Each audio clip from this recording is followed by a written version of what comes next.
Thanks for staying with us on One Slot. We're still having discussions on 60 years of African unity and its relationship with its Western allies. On May 25th, we saw the African Union, which was established in 1963, turn 60 years with its major objectives to protect the sovereignty of Africa. 60 years on, we're analyzing its prospects, the achievements, and what we look forward to in Africa. And joining us in this second half is Mawuli Dake. Mawuli Dake is a leading African human rights advocate, a social entrepreneur, and thought leader. He's also the CEO of the Africa Group Consult, a premium consultancy firm specialized in providing strategic expertise and services to international organizations, governments, and private partners to scale up their social impact in Africa. Thank you so much, Mawuli, for joining us on One Slot. Glad to join you. Wonderful. We've had discussions a whole lot of times, especially on the African Union. It's been 60 years so far, an institution that has been brought up to protect the sovereignty. We've seen lots of objectives of the African Union, talking about the Vision 2063 and Silencing the Gun 2020. So I'm going to begin with that. Silencing the Gun 2020. We're in the year 2023, and we've seen lots of rival factions and not going far. We're seeing what's happening in Sudan. How would you assess the African Union's vision for Africa? Well, glad to join you and to join this important conversation, which I believe is one of the most important things that we should use the Africa Union, the Africa Day for, to have frank, honest, deep conversations about where we are, the reality of our situation, and what we need to do. And talking about our 60 years achievement or progress, yes, there are a lot of things that one can point to that we should be proud of, but we are nowhere near what our founding fathers, our forefathers fought for and foremothers fought for and desired for us. Talking about silencing of guns, you mentioned Sudan, but even on the in the West African sub-region, we still have countries today in 2023 that are not under democracy. So yes, we may have countries that are seemingly under democracy, but the conditions that we fear under military rule, under conflict, is a reality of even many of the countries under so-called democracy. When it comes to human rights, when it comes to the dignity, when it comes to safety of our people. What do you think are some of the challenges that the African Union is facing in achieving its so-called core objectives? Well, I think everything starts from leadership. Our problems and challenges are complex and sophisticated in many ways. But I would like, on occasions like this, focus on leadership. I believe that leadership can set the agenda and make tremendous difference. And I think that has been the biggest challenge under our current leadership. I'm not talking just of the African Union leadership as in the Secretariat or the Commission, but I'm talking about leadership on the continent, who are also the ones that control the African Union. So I think that it starts with leadership. And I don't think that today's leaders, with the exception of maybe Kagame and a few others, have represent or embodied that boldness of vision and courage and principled leadership that we need to move forward. So for me, the key challenge here will be leadership. And focusing on this leadership issue that you've brought about, you mentioned Kagame, which has been a leader in Rwanda for a very long time. And we're seeing a situation where last year in 2022, we saw lots of coups, talking about Mali also, who has also been in a coup. We're seeing Sudan also, military coups, and seeing somewhat a very hard transition to democratic transition. And one of the issues that has been there is the failure of the leaders to do what is necessary, and also leaders who have stayed long in power. Looking at the political atmosphere so far in Africa, what do you think are some of the reasons why we're having so much leadership issues in Africa? Great. So I think that leadership also has a correlation or relationship with the quality of citizenship. So I'll use the case of Ghana, which will probably not be too different from Nigeria, where when it's election time, most of the people on the tickets that are viable are mostly people that we all know have questionable character, lack vision, and even have track record of blood and corruption and all that. So obviously we share a bit of that responsibility. But also we have leaders who, there were times that Africa used to have leaders that you say, okay, they are not exposed or educated. We have highly educated leaders on the continent today. Where I see the biggest gap is in the area of values and principles. I think that we do not have leaders that have the people at heart. We have leaders who want to enrich themselves. We have leaders who want to please the West so that the West can allow them to get away with their loot. So I see the biggest gap in the area of values. If we have leaders who care about the people, if we have leaders who have vision, if we have leaders who have courage to stand up for what is right and what is good for the continent, I think we'll make some progress. And sadly, we have a lot of selfish cowards leading us today on the continent. So we have a moral problem with the leadership, and we have, on the other hand, African Union, and we're seeing problems in different African countries. And so far, the African Union has been criticized as being, an old boys association that has not done anything necessary to deal with the leadership problems going on in Africa. For the African Union, we have the chairman, we have the chairpersons all there, but we've not seen a lot of involvement when these issues arise. And these issues lead to the coups that we've seen recently in Africa. For the African Union, what do you think should be their utmost priority while dealing with the leadership issues in Africa? Well, the African Union has to gain its own independence. We can't have an African Union that depends on the European Union and China for their basic budgets and resources that can do what is right for Africa. So the African Union needs to assert itself and assert its independence. And that comes with responsibility. It means that our leaders have to step up and resource and fund the African Union so that they don't have to go begging. Because if you go to China, if you go to the US, if you go to the European Union, of course, they're going to put their interests before us. And that is exactly where we are.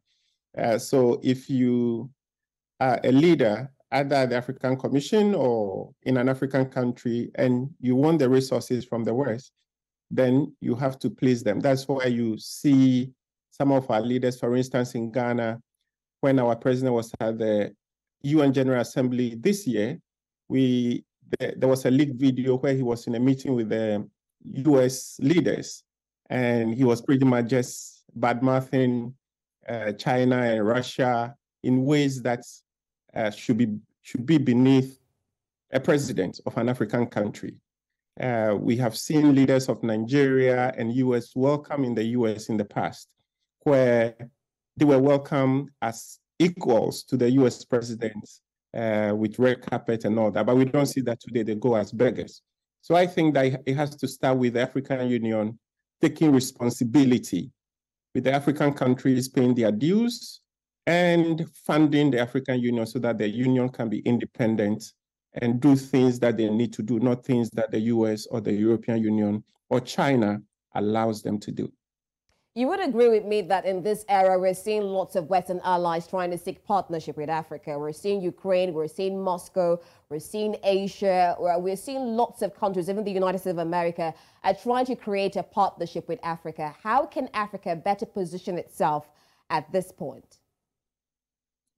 Well, it's always been the case. I read a document some time ago where at some point, the US, under Kissinger, as Secretary of State, said under the US strategy for Africa that their biggest challenge to their access to Africa's resources is population growth.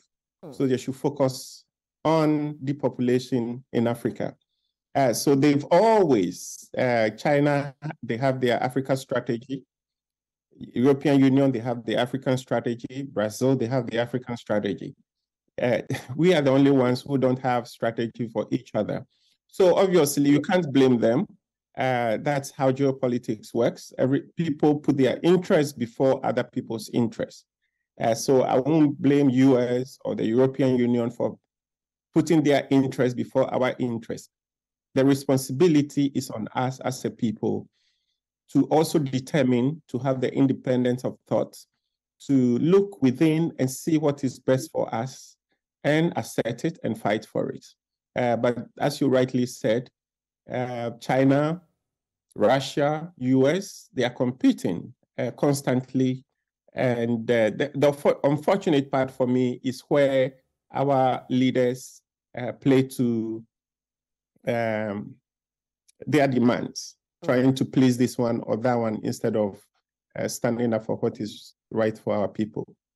What sort of strategies do you think that the African countries or the African Union can develop? So we had a conversation earlier. We talked about Africa positioning itself in global talks, talking about the G20. We also look at a situation where, you know, the African Union is also on the United Nations Security Council. So what sort of other strategies do you think can be developed to put Africa on that global scale? Well, the blueprints are there. We know that as things are now, African countries on themselves and by them on their own do not have either the political or economic wherewithal to fully assert themselves. That is why we can't emphasize enough the importance of them working together. Ghana going alone to negotiate with the European Union is totally different from the African Union or African countries coming together to negotiate. So the starting point is working together.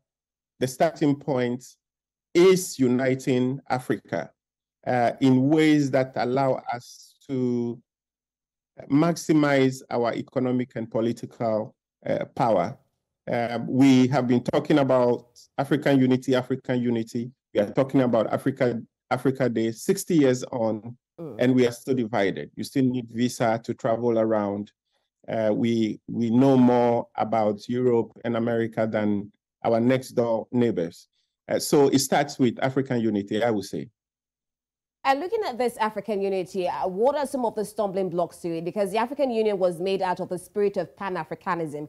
You just said it right now that instead of us focusing on our African neighbors, rather we make relationship with Western allies. What are the stumbling blocks blocking the African unity that we so much envision? Well, obviously, there are forces outside of Africa that recognize the importance of that united Africa and the threat that it poses to their exploitation. So obviously, if you watch carefully, there are people who constantly try to find allies in African leaders that will help them achieve that goal of undermining and delaying the Uniting Africa project. So when you look at West Africa, every time ECOWAS comes up with a formidable policy that can actually transform, for example, the ECO, just when they announced that they were going to announce the ECO, France was immediately in panic mode and was able to use Senegal and Ivory Coast to undermine that. So it's something that keeps on playing and over and over again. We've also had situations where African leaders who are committed to pushing forward the agenda of uniting the continent are targeted and eliminated sometimes. So it's not a simple situation, but we can start at least from the coalition of the willing. I always say that we should start with the coalition of the willing. So obviously, France may be able to use a few countries to undermine the collective effort. China may be able to use a few countries. The US may be able to do that. But if you find a few countries that are truly, truly committed and have the courage, we can start with that and they can achieve something and then set an example for the others to join. But the situation as it is now is mostly not just influenced and determined by both external forces and sometimes people who are against our unity, but it's also resourced and funded by them. So until they say yes, we are not able to make any bold moves. So finally, I want your vision on all of this. I don't know if it's possible, but lots of people have been saying that now that African Union or the African countries are seen much better in the better light, we're seeing where Ukraine is saying that Africa should have a non-allied, not be neutral rather. And we're also seeing a situation where African leaders are going over as delegation for peace missions. Is there a possibility that with all of this, the African Union would have a seat on the United Nations Security Council or even be a member of the G20? Is there a possibility? Well, we do know that there are a lot of reforms needed. Security Council is important. I have been a strong advocate to have Africa represented on the Security Council, and my vote always goes to Nigeria if it's going to be one. But yes, we do have competing interests. Ukraine asking African countries not to be neutral, to take sides with them. That shouldn't be the starting point. The starting point should be what is the right thing for Africa, what is the right thing for humanity. I have not heard Ukraine's position on any of the raging issues on the continent. So I don't see why they should be demanding or pushing Africa to take position on their situation. I do believe that Africa should have a role, say, an active involvement in what is going on in Russia and Ukraine, but from the position that we are equal players in the global space and we have a moral responsibility to contribute and take part. So that is where our position should come from. What is right for humanity, what is right for the international order, and what is right for our continent. But nobody should push Africa to take their position or to take their side. All right, thank you so much, Mawuli, for this interesting conversation. We're still trying to put Africa on the global scale, and Africa is not to be pushed aside. Thank you so much for joining us on Onslaught. Thank you. It's been a pleasure.